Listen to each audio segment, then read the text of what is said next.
Welcome to the Be Real Podcast, where I girl giving ourselves grace, giving ourselves gratitude, because this healing ish is not for the effing week. It's not for the motherfucking week, okay? So, on my healing journey, my first step of me being self-aware happened after I had my daughter, because I knew at that moment that my choices were not only impacting me. I was upset about the decisions I was making and what the outcome was. Like, I was mad about it. But it didn't take until I had my daughter for me to actually look at myself, because I had went through relationships and they failed, and I always would point the finger at them. Like, you made me this way, you did this, and da da da. But it was never a time where I was like, dang, maybe I should have. Or if I did do it, it was for a split second. It didn't last long. Because you wrong, not me. But they always say, if you point one finger at somebody, two is pointing back at you.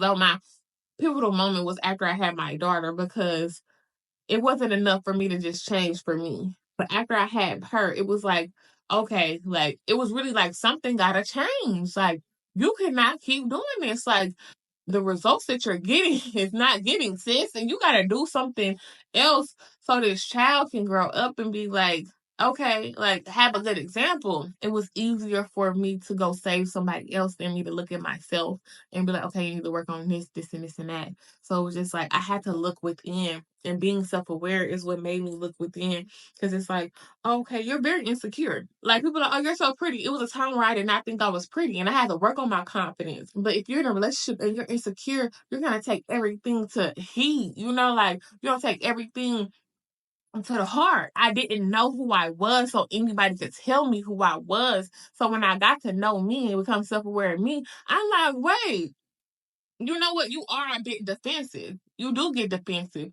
You don't listen to listen, you listen to respond. So that can be very hard to deal with in a relationship. It's just certain things that I had to really look within myself and be like, okay, you're not emotionally mature. Like, all it takes is for you to, like, one thing to go wrong and you ready to snap.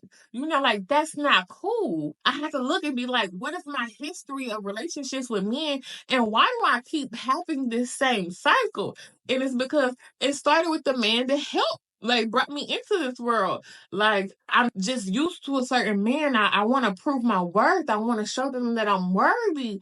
And I had to know those things about myself, about my character, about my motives, and about my beliefs. Because if I didn't know that I want to prove my worth to people because I felt like I was never worthy, then I would not be here to be able to be like, oh, okay, what makes you feel worthy within yourself without having that outside validation or having somebody clap for you and be like, yeah, you that girl. Like, what makes you feel like that? What will make you feel worthy? I needed to understand why I did the things I did the way I did. And I understood why I wanted to be loved by men so much, because it's something that I learned as a kid. I understood why I people please, because I never want to hurt anybody's feelings, and I want everybody to just like me. That was a point in time. But now I don't care.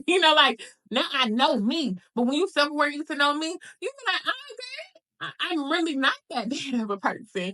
Like, or like, I don't have to do this. Like, I am self-sufficient. Like, I am really hurt, even with my flaws. And even with my flaws, I can improve them. I can work on them. I was not put in this world to be perfect, but I can grow through it. And so I feel like the best thing anybody can do on that healing journey, or just on a journey period, that they want to be better, is to look at yourself and be self-aware. Until you can look in that mirror and look at the strengths and weaknesses that you have and understand what you need to get better at, then I feel like that's where you stay stagnant. Like, this is me right now. I understand that I have to do certain things to get to where I want. You have to have those conversations with yourself like, nah, boy, you the reason why you not where you want to be. And you got to change something within you so you can get to where you at. You got to make them sacrifices. You have to change the way your brain is operating, like the way it thinks. You have to challenge those thoughts.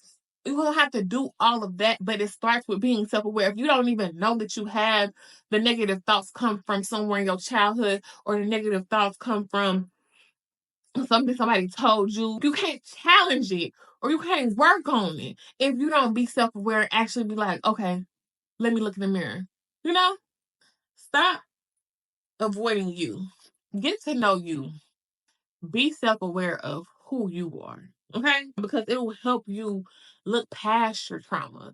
You know, like not even look past trauma, but work on it and be like, okay, how can I move past it? And then you're like, I may need help in this area because this is a very traumatic thing that happened to me and I don't know what to do. It's just a way for you to just become better and continue to grow. Why you cannot let your past decisions define you, because for so long they did define me, and I was stuck in a rat race. I was stuck in the same place, like in my head, overthinking. And that's one of the causes of it. Like when you constantly stay in your past, you overthink everything.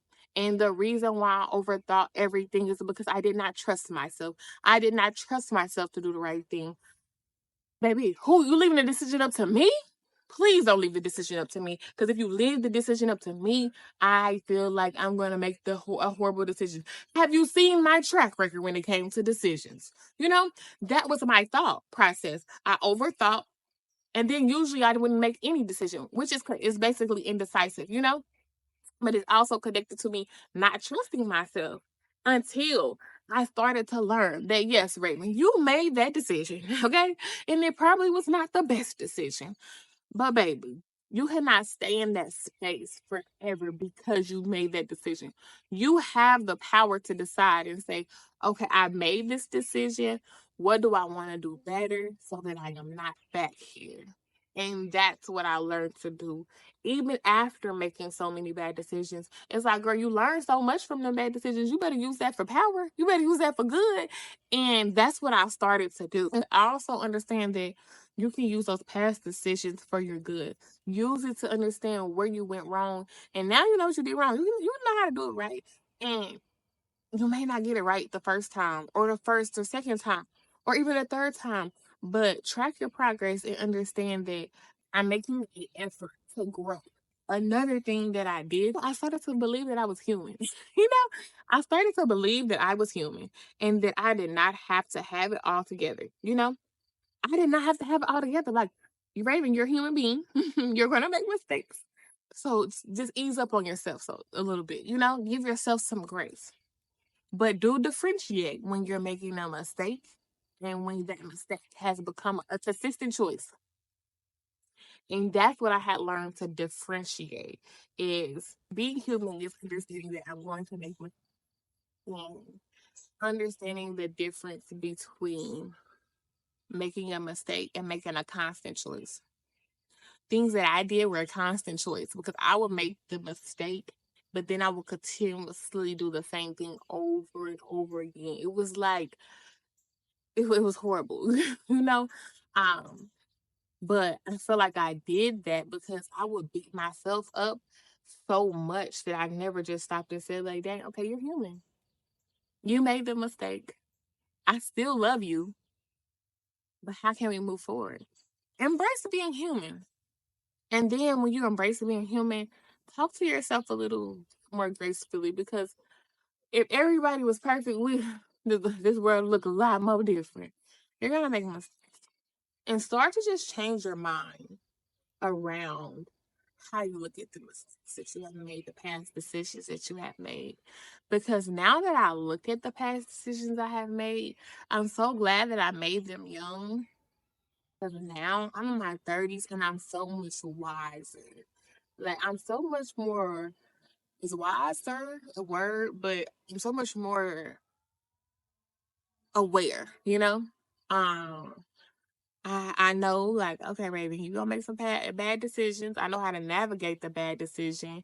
And now my mindset is just different. Like, if I do something and I'm like, okay, maybe that probably was not the smartest thing to do. How can we navigate this next time? I started to rewire my brain around the mistakes that I've made. I feel like they've only made me better. They have made me who I am today. If I did not have Raylan, I would not be who I am today. So I thank God to have her so that I could have the perspective that I have now. Some things that we look at as the worst thing ever or the worst decision ever. It can be your biggest blessing, but you just have to change the way that you look at it. Change the way that you look at it. Understand that you're human, you know? So that is the biggest thing that we're going to do with past decisions right now. We're no longer holding on to them, and give yourself grace and love on yourself. And then, if you catch yourself making that decision again, ask yourself, why are we here? Why are we making this decision again? Is it filling a void? Am I doing it from a traumatic place? Am I trauma bonding? Am I just in comfort? And to have a conversation with yourself, like, we're in comfort. And I enjoy doing this. Because there's been times where I enjoy doing stuff. And if you feel like you don't have the strength at the time to move past those decisions that you are currently making out of whatever, for whatever reason, you go pray about it. Because it was never your battle to take on in the first place. You say, God, I am struggling with this. I need help with this. Because I no longer want to make decisions that's impacting my life in the way that it is. Look at me. I was a girl that was once stuck in her past. It took me about 4 or 5 years to get out of space where I could forgive me. I could stop looking at my past. I could understand that I was human. I could understand that it was okay to be imperfect. Baby, you're human. You made the decisions. And staying there is not serving anyone. It's not serving you. It's a detriment to your mental health. It's a detriment to your future. So let's make a decision today, a good decision today, to do something about it and give yourself the grace to do something about it and not always get it right, because you've done this for a long time, baby.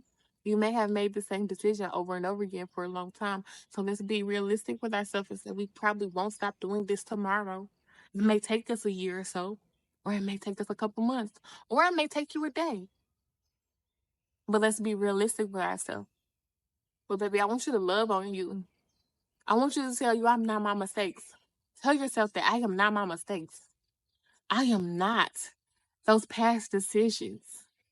Those past decisions actually that were sent to harm and hurt have blessed me, has helped me become who I am today. I have learned so much from it. And now I can learn from it and flourish and grow from it.